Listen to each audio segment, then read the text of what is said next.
Gita jewellers తెలంగాణలో మొట్టమొదటి factory outlet మన కొత్తపేటలో ఫిబ్రవరి 14న గొప్ప శుభారంభం. మీ కుటుంబం ఏమన్నా బిజినెస్ పెట్టిందేరా? ఆడపిల్లల్ని పెళ్లి చేసుకుని కట్నం తీసుకునే బిజినెస్ పెడితే డాష్ పగలగొడతారు. ఎవరు చెప్పమంటావా? సమాజం పగలగొడుతుంది. ఇక నుంచి పగలగొడుతుంది. జరగాల్సింది కర్మో లేకపోతే నీ దురదృష్టమో. వాడు నమ్మించాడు. ఏడవద్దమ్మా, నువ్వెందుకు ఏడుస్తావు? రేపొద్దు నుంచి టీవీలో చూసుకొని ఆ దరిద్రులు, ఆ ఇంట్లో ఉన్న ఆడపిల్ల, మీకు కూడా ఒక ఆడపిల్ల ఉంది, ఈ దరిద్రుని కన్నా మా తల్లిదండ్రులకి చెప్తున్నాను, ఆ ఆడపిల్లకి ఆ ఉసురు తగలకుండా చూసుకోండి మీరు. ఈ విధంగా ఎప్పుడైనా సరే ఆడపిల్లలకి చెప్తున్నా, మగవాడు వచ్చి వాళ్ళకి చెప్పొద్దు, వీళ్ళకి చెప్పొద్దు, నిన్ను సాదుకుంటా అన్నప్పుడు పోలీసుల సమక్షంలో పెళ్లి చేసుకోండి, రిజిస్టర్ మ్యారేజ్ చేసుకోండి, పెద్దలందరి మధ్య పెళ్లి చేసుకోండి. పెళ్లి చేసుకునేటప్పుడు ప్రీ మ్యారిటల్ అగ్రిమెంట్ రాయించుకొని పెళ్లి చేసుకోండి. మేము నెత్తి నోరు కొట్టుకొని చెప్తున్నాను నేను ప్రతి ఒక్కరికి కూడా. Premarital agreement, premarital counselling, ego ఇలాంటి వాళ్ళకి చాలా అవసరం ఉంది ప్రీ మ్యారిటల్ కౌన్సిలింగ్.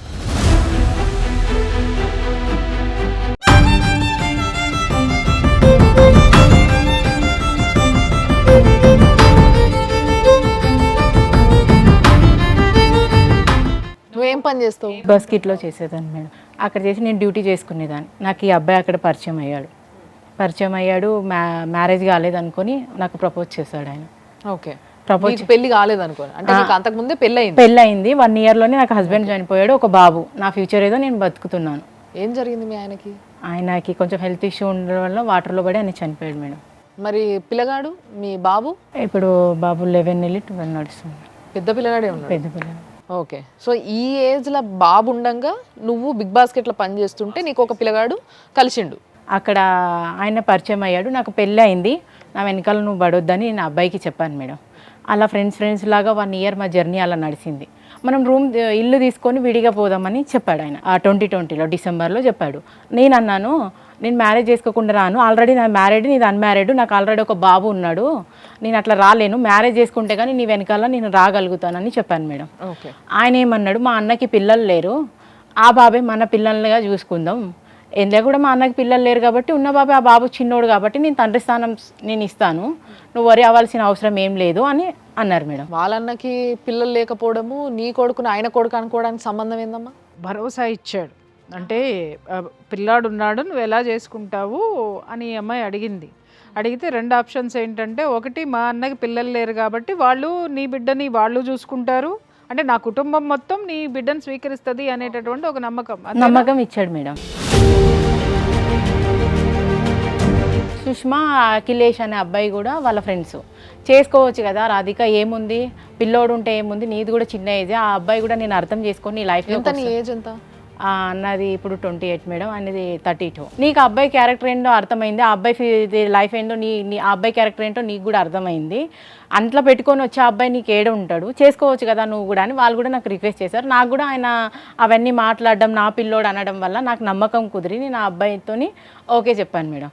ఓకే చెప్పాక మ్యారేజ్ చేసుకున్నాం మేమిద్దరం. అప్పుడు లాక్డౌన్ ఉండడం వల్ల మేము దండాలు మాకు దొరకలేదు, అక్కడ ఏం దొరకలేదు. గుడిలో వెళ్ళి తాళి కట్టేసుకొని రూమ్ చూద్దామని, ఇల్లు చూద్దాం, మనం కాపురం విడిగా పెట్టేద్దాం, ఇక్కడ నుంచి వద్దు, అక్కడే పక్కన వేరే దగ్గరనే ఉండేవాళ్ళం మేడం, గుట్ట దగ్గర ఎల్లమ్మ బండ అని, జగద్గిరి గుట్ట మేడం, అక్కడ ఆల్విన్ కాలనీలోనే రూమ్ తీసుకుందాం, ఇల్లు తీసుకొని అక్కడ కాపురం పెడదామని అన్నారు మేడం. కాపురం పెట్టాక ఆయన పంజగుట్టలో డ్యూటీ చేసేటోడు, నేను బిగ్ బాస్కెట్లో డ్యూటీ చేసేదాన్ని. ఏం డ్యూటీ అమ్మా? ఆయన ఫారెన్ ఉంటారు కదా మేడం, ఫారెన్కి వెళ్ళే వాళ్ళకి వీళ్ళు కోచింగ్ ఇచ్చి అక్కడ జాబ్ పెట్టిస్తారు. అక్కడ సార్ చిన్న ఒక ఆఫీస్ పెట్టారు పంజగుట్టలో. లైఫ్ బాగానే ఉంది. నేను అందులోనే గర్భవతి అయ్యాను ఈయనతో కాపురం పెట్టాక. గర్భవతి అయ్యాక హాస్పిటల్కి చెకప్కి వెళ్ళాం మేడం. జగద్గిరి గుట్ట దగ్గర నా ఫ్రెండ్ని అడిగాను, జగద్గిరి గుట్ట దగ్గర బస్ స్టాప్ దగ్గర కళ్ళు దుకాణం ఉంటుంది రాధిక, మీరు వచ్చి అక్కడ లేడీ డాక్టర్ చాలా బాగుంది, చైతన్య ఆమె పేరు, మీరు వచ్చి ఒకసారి అక్కడికి చెకప్ చేసుకో అని చెప్పింది మేడం. నేను మా హస్బెండ్ వెళ్ళాక ఇట్లా నాకు పీరియడ్స్ రాలేదని నేను చెప్పాను, కన్ఫర్మేషన్ అయింది ప్రెగ్నెన్సీ టిప్స్ అని చెప్పాను. మీరు ఒకసారి హౌసింగ్ బోర్డులో వెళ్ళి స్కానర్ తీసుకురండి, ఎన్ని మంత్స్ అనేది నాకు తెలుస్తుంది, స్కాన్ తీసుకురండి అని మేడం చెప్పింది మేడం. చెప్పాక వెళ్ళి స్కానింగ్ తీసుకొచ్చాం. ఇప్పుడు 2వ నెల ఏడిసి 3వ నెల అమ్మాయి గర్భవతి అయిందని మా హస్బెండ్కి చెప్పారు మేడం. చెప్పాక ఆయన ఏమన్నాడు, అబార్షన్ చేపిస్తాం మేడం, నాకు ఇప్పుడు పిల్లలు వద్దు అని చెప్పాడు. ఎందుకు? ఆయనకి అంతలోపు జాబు అక్కడి పంజగుట్ట దగ్గర మేడం జాబ్ తీసేస్తారని దీంట్లో ఉండేనంట. జాబ్ లేదు నాకు అని అన్నాడు. ఇంటికి వచ్చాక చెప్పాడు, నాకు అక్కడ ఏం చెప్పలే. ఇప్పుడు నిన్ను పెళ్లి చేసుకునేటప్పుడు అతనికి జాబ్ ఉందా?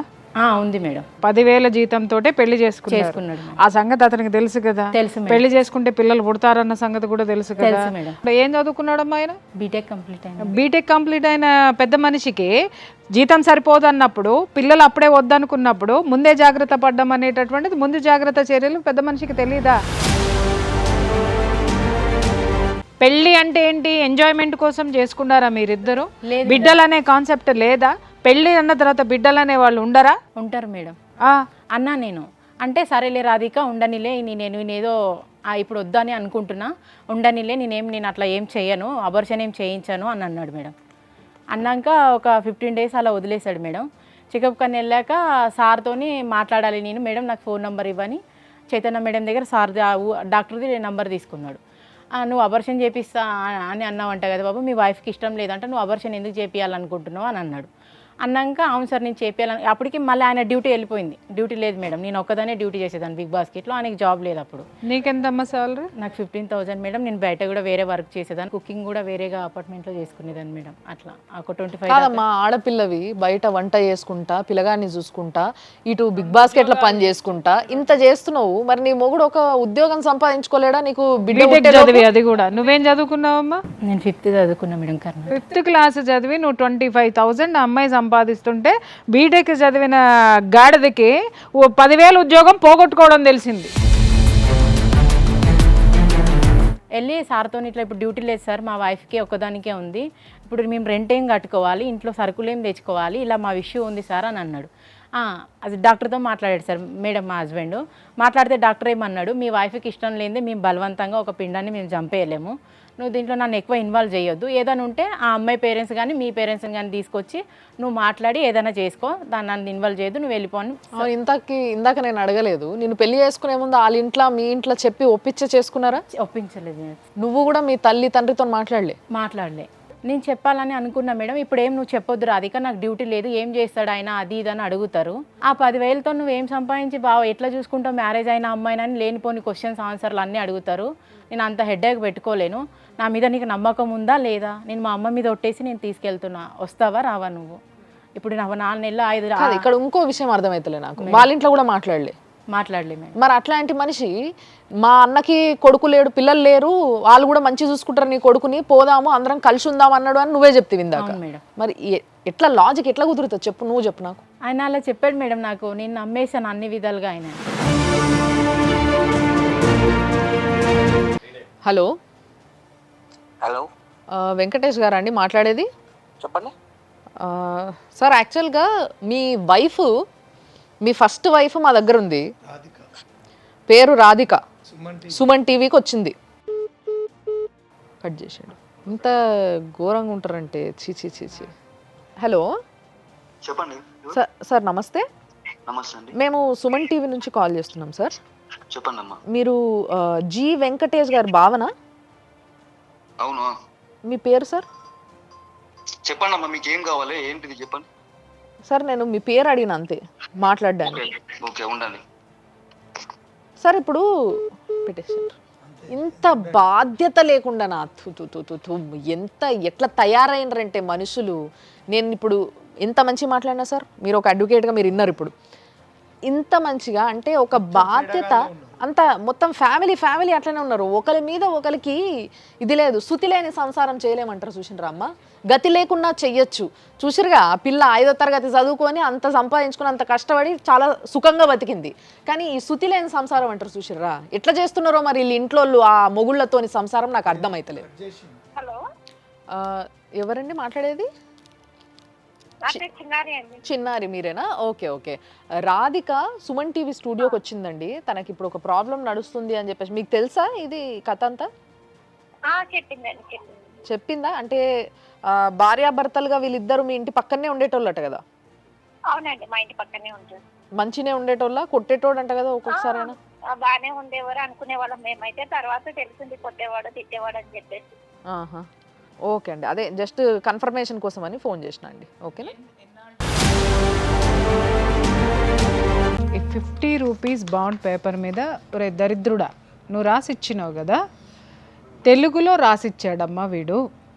ఓకే, ఏమని రాసిచ్చాడు? నేను ఈ అమ్మాయితో 4 సంవత్సరాలు నేను ఉన్నాను కాబట్టి నేను ఈ అమ్మాయికి 5 లక్షల రూపాయలు కాంపన్సేషన్గా ఇస్తున్నాను, ఇక నుంచి మాకే విధమైనటువంటి సంబంధము లేదు. అండర్స్టాండ్?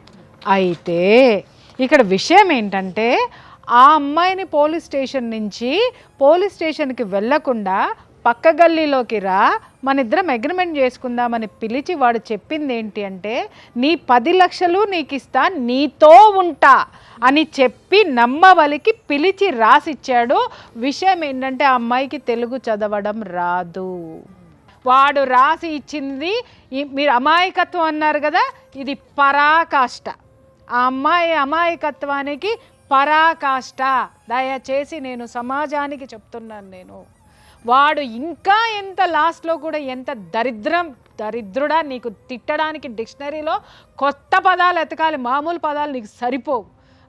ఇలాంటి ఆడపిల్లని నువ్వు ఇంత నీచంగా వాడుకుని 5 లక్షలు నువ్వు కడతావా? ఒక బిడ్డ తల్లికి 5 లక్షలు, అక్కడ 10 లక్షలు తీసుకుని మళ్ళీ ఆమె జీవితంతో ఆడుకుని 10 లక్షలు తిన్న గాడిద. ఇంకా ఎక్కువ తిట్లు వస్తున్నాయి, కెమెరా ముందు తిట్టకూడదు, కానీ నిన్ను మాత్రం ఎతికి పట్టుకుంటాను రా. ఎతికి పట్టుకుని మాత్రం నిన్ను ఎంత పెట్టాలో అంత పెడతాను నీ గడ్డి. పోలీసు వారు ఖచ్చితంగా వాళ్ళ డ్యూటీ వాళ్ళు చేసిన ఎంక్వైరీ చేసిండ్రు, కానీ రిజిస్టర్ చేసిన కేసులు మాత్రం సరిపోవు. ఈమెకు జరిగిన అన్యాయానికి వాళ్ళు పెట్టిన సెక్షన్ సరిపోవు. 417, 420 అనేది ఓన్లీ చీటింగ్ చేసిండ్రు అనేది వాస్తవం. కానీ ఒక అమ్మాయి పోలీస్ స్టేషన్కి వచ్చి ఆమెను చేసి అబార్షన్ అయినందుకు డాక్టర్ పైన, దాంట్లో బాధ్యులైన వాళ్ళందరిపైన కూడా అది చాలా క్రిమినల్ కేసెస్ పెట్టచ్చు. అయితే అందరి మీద కూడా 376 కూడా అట్రాక్ట్ అవుతుంది. అంటే 7 స్టెప్స్ ఆఫ్ మ్యారేజ్ అనేది హిందూ మ్యారేజ్ యాక్ట్ చెప్తుంది. కానీ ఏ అవసరం లేదు. ఒక అమ్మాయి ఆమె ఉన్నది, అక్కడ అబార్షన్ అయిన ఎవిడెన్స్ ఉంది, ఇక్కడ ఇంటి పక్కన ఎంక్వైరీ చేసిండ్రు, మళ్ళీ వాడు మ్యారేజ్ చేసుకున్నాడు. ఇంతమందిని వదిలేసిన ఏదైతే పోలీస్ ఎంక్వైరీ చేసిండ్రు మీరు ప్రాపర్గా, కానీ అమ్మాయికి న్యాయం జరిగే దిశగా చేయలేదు అని నేనైతే ఖచ్చితంగా చెప్తున్నా.